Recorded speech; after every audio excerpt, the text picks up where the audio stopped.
मेरी एक बात से तो आप भी सहमत होंगे कि मोदी सरकार भारत के खिलाफ किसी भी तरह के प्रोपेगेंडा को लेकर अंतर्राष्ट्रीय मंचों पर काफी ज्यादा वोकल है। दुनिया का कोई भी देश अगर भारत के खिलाफ कश्मीर, माइनॉरिटी, ह्यूमन राइट जैसे किसी भी मैटर में इंटरफेयर यानी हमारे अंदरूनी मामले में दखल देने की कोशिश करता है तो 24 घंटों के अंदर अंदर ही भारत की मिनिस्ट्री ऑफ एक्सटर्नल अफेयर्स उसको करारा जवाब आधिकारिक तौर पर उसको एक स्टेटमेंट पेश करके दे देती है। साथ में प्रधानमंत्री नरेंद्र मोदी से लेकर विदेश मंत्री एस जयशंकर साहब और यूएन में भारत के परमानेंट रिप्रेजेंटेटिव टीएस तिरुमूर्ति के साथ साथ भारत के सभी डिप्लोमेट्स ये सब के सब आज की डेट में अंतर्राष्ट्रीय मंचों पर भारत का पक्ष बहुत ही जोरों शोरों और आक्रामक तरीके से रखते हैं। प्रधानमंत्री मोदी तो कई बार यूएन सिक्योरिटी काउंसिल में भारत को एंट्री न देने पर परमानेंट 5 देशों के खिलाफ ही कई बार बरस जाते हैं।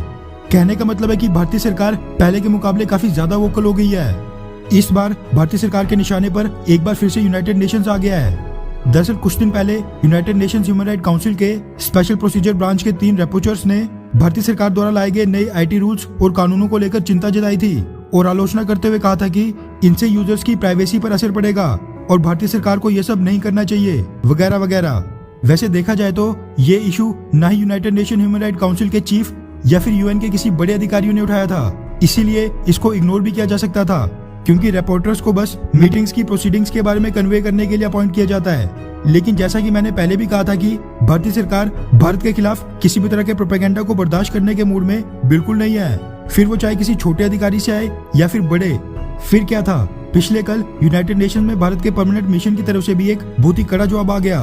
भारत ने United Nation Human Right Council के स्पेशल रिपोर्टर्स की आलोचना को सिरे से खारिज करते हुए कहा कि हमारे देश के डेमोक्रेटिक क्रेडेंशियल्स वेल रिकॉग्नाइज्ड हैं, यानी भारत की लोकतांत्रिक साख मान्यता प्राप्त है। हमारे संविधान में फ्रीडम ऑफ एक्सप्रेशन और स्पीच की गारंटी है,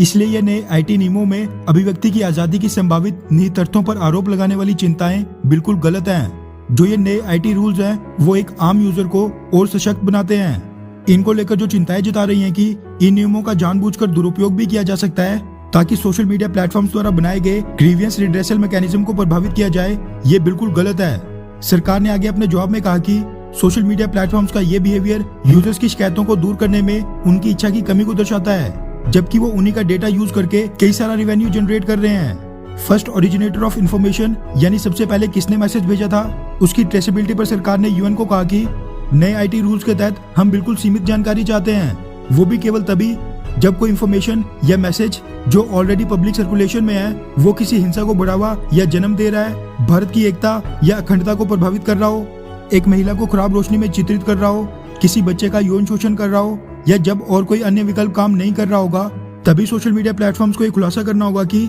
सबसे पहले मैसेज या जानकारी किसने भेजी है। साथ में यूएनएचआरसी के रिपोर्टर्स द्वारा जो भी प्रोपेगेंडा फैलाया जा रहा था उसको आड़े हाथों लेते हुए भारतीय सरकार ने इस लेटर में और भी कई बातें लिखी, लेकिन मोटे तौर पर कहो तो यूएन को लिखे जवाब में भारतीय सरकार ने साफ दो टूक कह दिया है कि भारत में इंडिपेंडेंट जुडिशरी सिस्टम है, कॉन्स्टिट्यूशन है, मीडिया है, इसलिए भारत को सिखाने की जरूरत नहीं है कि क्या सही है और क्या गलत।